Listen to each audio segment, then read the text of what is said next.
Perikanan Susi Pujiastuti marah dengan tindakan kapal Coast Guard Tiongkok yang mengganggu aksi kapal Kementerian Kelautan dan Perikanan menangkap kapal asing yang masuk perairan Indonesia. Namun pemerintah Tiongkok merasa tidak bersalah. Pemerintah Indonesia diminta bersikap tegas. Menteri Kelautan dan Perikanan Susi Pujiastuti geram. Ia marah dengan tindakan kapal Coast Guard Tiongkok yang mengganggu aksi kapal Kementerian Kelautan dan Perikanan menangkap kapal asing yang masuk perairan Indonesia.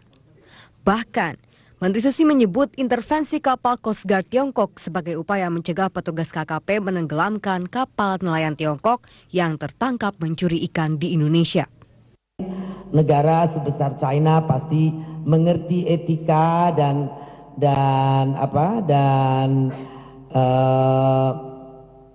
hubungan baik antar negara yang harus dijaga dalam hal ini. Kegeraman Menteri Susi bukan tanpa dasar.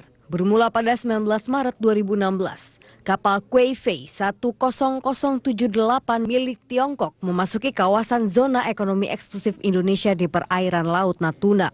Kapal ini menangkap ikan secara ilegal sehingga ditangkap kapal hiu 11 milik Kementerian Kelautan dan Perikanan bersama 6 anak awaknya.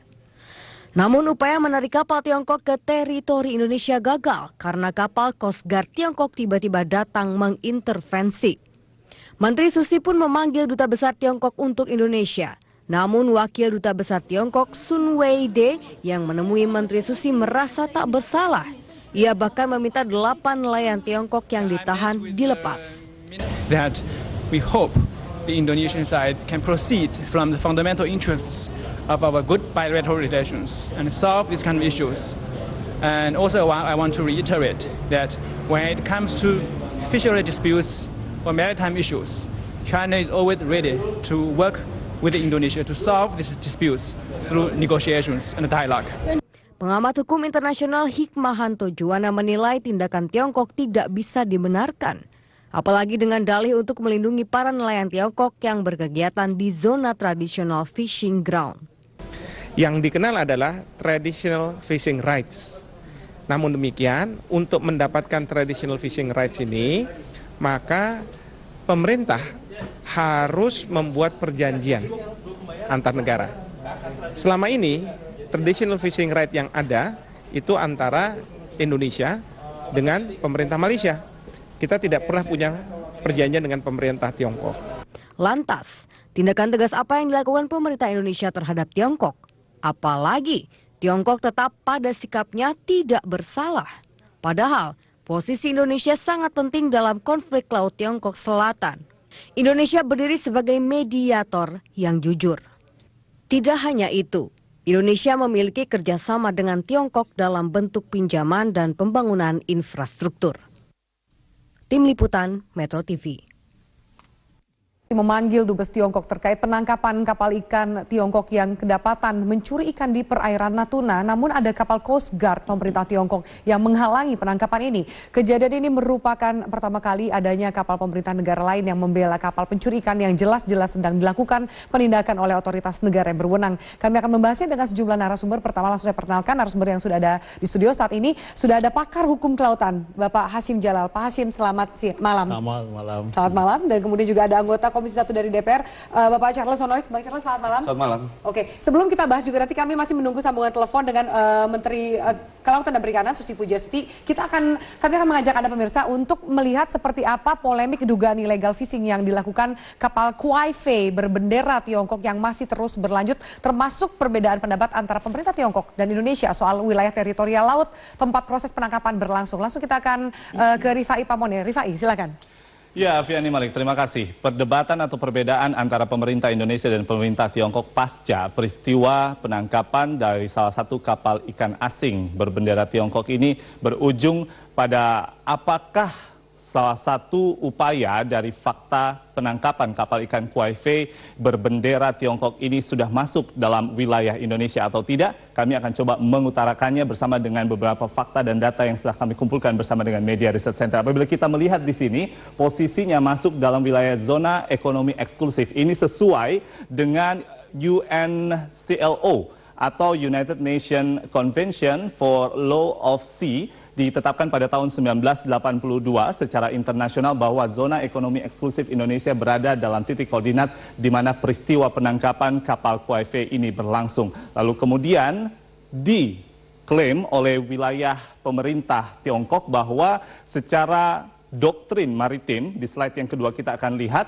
80% wilayah Laut Cina Selatan milik pemerintah Tiongkok, termasuk di dalamnya 30% yang berada di wilayah perairan Natuna, yaitu masuk di wilayah zona eksklusif atau zona ekonomi eksklusif di perairan Natuna di wilayah Pekanbaru, Indonesia. Dan di slide yang ketiga, meski ada perbedaan seperti ini, tentunya ada aturan main yang seharusnya kemudian dipatuhi oleh setiap negara di dunia, di mana UNCLOS dalam konvensinya di tahun 1982, tepatnya pasal 73 telah menetapkan bahwa negara kepulauan yang khususnya memiliki garis pantai dapat melaksanakan hak berdaulat di zona ekonomi eksklusif untuk mengambil kemudian melaksanakan hak berdaulatnya. Langkah-langkahnya bisa berupa penangkapan, lalu proses pengadilan, dan sanksi-sanksi lainnya yang dianggap perlu sesuai dengan konvensi Perserikatan Bangsa-Bangsa. Dan salah satu sanksi dari pasal yang bisa ditetapkan secara hukum nasional kita itu termaktub dalam Undang-Undang Nomor 45 Tahun 2009 tentang Perikanan,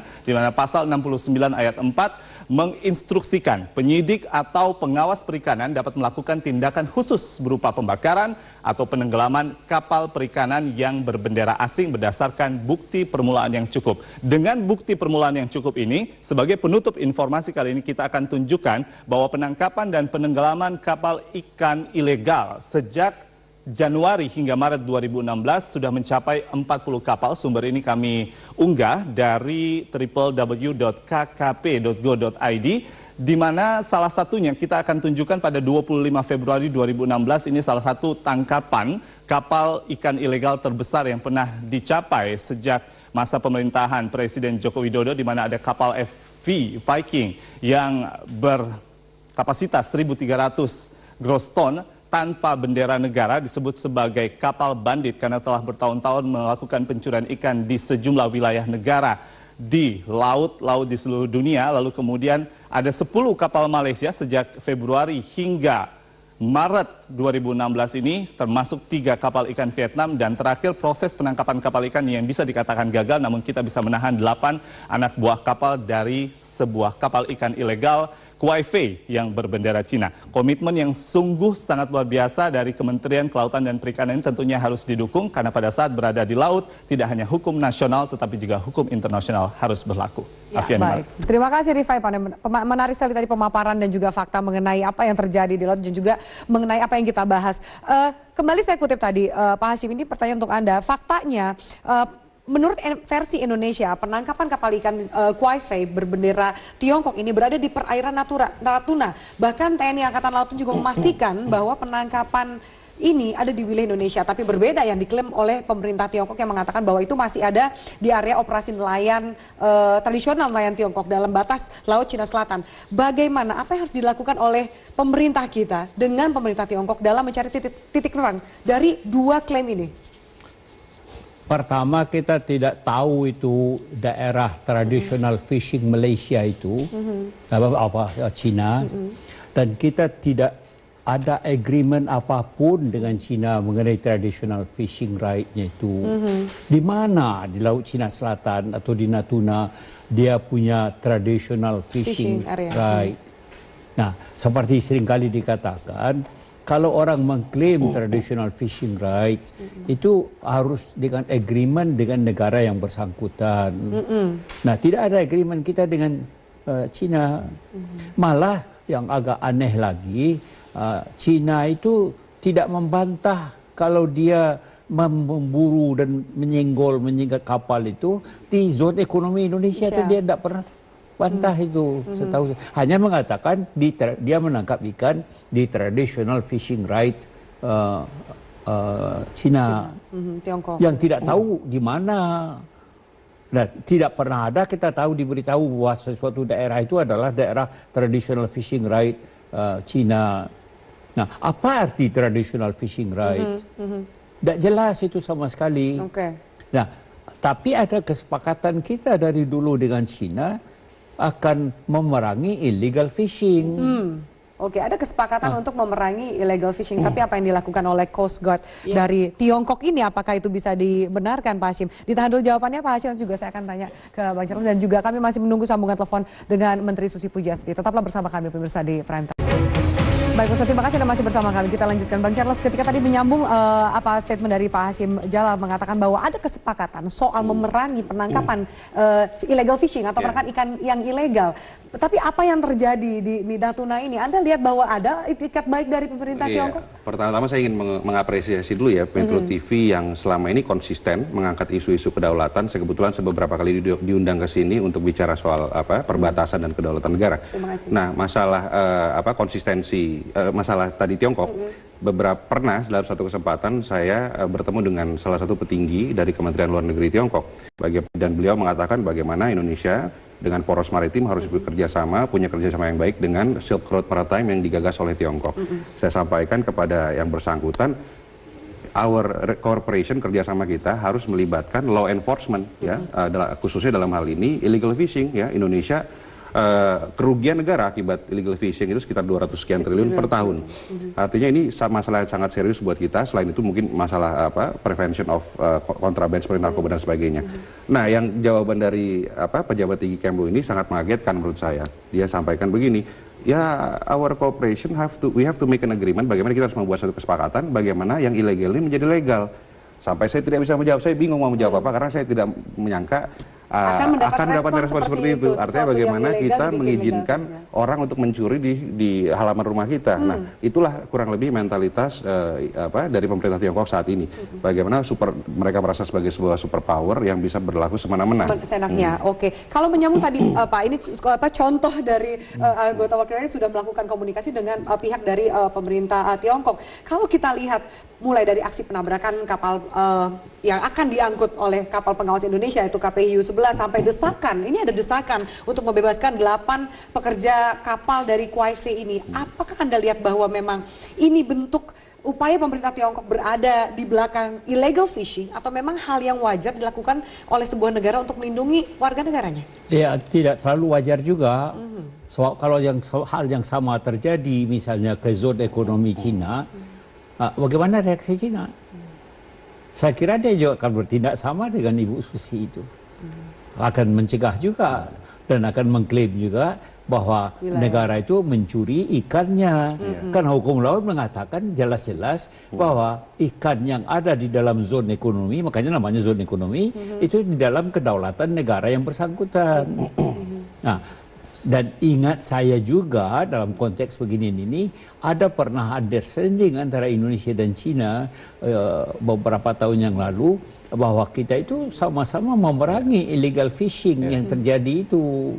Tapi itu hanya statement di kalangan elit, tapi di bawah ternyata prakteknya berbeda, atau seperti apa tanggung jawab dari masing-masing pemerintah menjalani kesepakatan itu? Ya, pemerintah itu kan harus menjelaskan dong kepada rakyatnya tentang apa-apa yang harus diperbuatnya di laut, apa yang tidak gitu.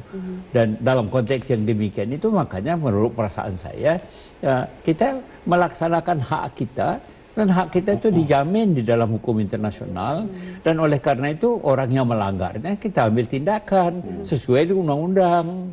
Apa menurut Anda yang harus dilakukan ketika 8 anak buah kapal dari Kuaifei ini memang masih kita investigasi, masih kita tahan, apa yang harus dilakukan? Ya kan sekarang kita tahan dulu. Dalam arti konteks itu harus diadili kan. Kenapa dia melakukan itu di perairan zona ekonomi Indonesia? Oke, jadi tidak perlu takut atas tekanan menurut saya, ya, mengatakan bahwa kami berharap Indonesia berkompromi, kita punya tanda kutip hubungan diplomatis yang sangat mesra. Ya, menurut saya proses hukum harus berjalan, ya, artinya jangan sampai kedaulatan negara itu diabaikan, ya, hanya untuk kepentingan ekonomi atau hubungan baik bilateral semata. Memang kita pahami hari ini pemerintah ingin menjaga hubungan baik dengan Tiongkok karena berbagai investasi ekonomi dan sebagainya. Tetapi sesuai amanat Trisakti pendiri bangsa Bung Karno, kedaulatan adalah utama, ya. Bung Karno Trisakti mengatakan bahwa Indonesia harus berdaulat secara politik, ya, berdikari secara ekonomi, dan berkepribadian secara budaya. Dan 3 prinsip ini harus kita pegang teguh, apalagi sudah disampaikan oleh Presiden Jokowi secara dalam kampanye berkali-kali, bahwa pemerintahan Jokowi akan mengedepankan Trisakti dan Nawacita. Jadi ini yang harus kita jaga. Oke, baik. Kita akan jeda, lalu saya akan tanya ke masing-masing narsum, langkah diplomatik dan juga law enforcement seperti apa yang harus dilakukan? Apakah Anda melihat sejauh ini sudah cukup baik atau perlu ditingkatkan lagi? Kita lanjutkan pemirsa. Sesaat lagi tetaplah bersama kami di Bagaimana menurut Anda sejauh ini langkah diplomatis maupun juga langkah penegakan hukum yang dilakukan oleh pemerintah Indonesia? Kalau penegakan hukum kita sesuaikan dengan hukum kita yang sudah direstui juga dan dengan hukum laut internasional. Nah, kalau langkah diplomasi, kita itu kan tidak pernah merasa bermusuhan dengan Cina. Malah kita berusaha benar bagaimana menciptakan peace and stability di Laut Cina Selatan itu. Nah, oleh karena itu kita juga tentunya ingin berusaha meminta Cina memahami posisi Indonesia itu. Apakah Tiongkok akan memahami itu? Selama ini memahami. Oke. Tapi tiba-tiba isu ini muncul. Kan gitu kan. Jadi dalam beberapa tahun terakhir ini Cina sangat kerjasama dengan kita. Dan kita juga membuka kerjasama yang sangat luas dengan Cina. Kan itu. Baik. Kita tanya langsung ke Ibu Susi yang sudah bergabung bersama kami. Bu Susi, selamat malam. Ya, Bu Susi, selamat malam. Bu Susi, Anda bisa mendengar kami dari studio? Baik, rupanya sambungan telekomunikasi masih kurang baik. Saya akan langsung ke Bang Charles. Gimana Bang? Menurut Anda? Tentunya kami ya di Komisi 1 DPR RI mendukung penuh langkah yang dilakukan oleh pemerintah dalam hal ini melakukan protes keras kepada pemerintah Cina. Dan apabila memang nantinya sesuai yang disampaikan Bu Susi akan mengajukan gugatan di Pengadilan Laut Internasional, tentunya kita dukung penuh. Walaupun memang yang harus kita tunggu hari ini adalah putusan pengadilan atas kasus yang gugatan Filipina terhadap Tiongkok sedang berjalan, dan setahu saya dalam waktu dekat akan diputuskan, dan ini akan membuka kembali peta, akan menjelaskan wilayah mana sih yang sebetulnya milik Tiongkok dan yang tidak gitu. Klaim Tiongkok hari ini kan 9 dash line, tapi sampai detik ini masih sangat multi-interpretasi. Ya, jadi kita tunggulah nanti hasil dari putusan pengadilan. Baik, kita ke Bu Susi kembali. Bu Susi, selamat malam.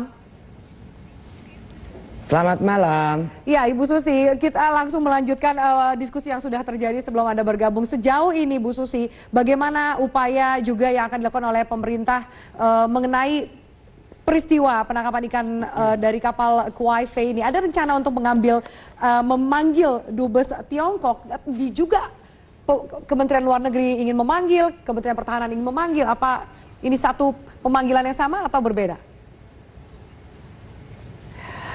Tentunya gini Bu Afiliani, untuk saya yurisdiksi saya kan tentang illegal fishing, penangkapan ikan secara ilegal, itu yang menjadi yurisdiksi saya, dan itu yang saya tekankan pada saat saya memanggil staf dari Kedubes Cina karena Dubesnya tidak ada. Saya jelaskan bahwa penangkapan ikan yang saudara bilang itu di historically traditional fishing zone itu adalah tidak betul, karena klaim untuk historically traditional fishing zone atau fishing ground itu tidak ada dan tidak diakui oleh dunia internasional. Yang diakui oleh dunia internasional hanyalah traditional fishing rights. Indonesia punya dengan Malaysia dan hanya designated area. Dengan Cina kita tidak punya, dan dia jelas menangkap ikan di wilayah Indonesia. Jadi tidak bisa dibilang dia itu melakukan kegiatan harian penangkapan ikan di wilayah historically traditional fishing zone dia. Dan kita merasa diinterupsi penegakan hukum dalam negeri karena kita ini sedang memerangi IUU fishing. Dan itu kapal sedang ditarik oleh kita, dan itu ditumbur oleh kapal Coast Guard mereka. Dan tentunya kalau secara diplomatik itu adalah tugasnya Bu Menlu yang sudah melakukan protes. Dan saya dengar mereka juga sudah mengakui sovereignty Natuna itu milik kita. Dan memang sebetulnya dari dulu juga kan mereka bilang dengan Indonesia tidak ada dispute area. Berarti kalau tidak ada dispute area, tempat kapal ikan itu nangkap adalah wilayah EEZ-nya kita. Dan kapal patrolinya KKP sudah benar menangkap kapal tersebut.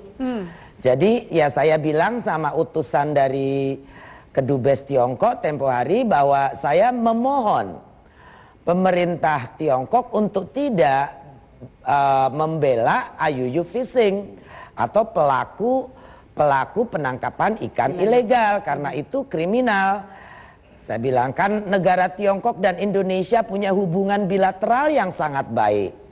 Dan saya yakin pasti IUU fishing itu bukan bagian dari good bilateral relationship.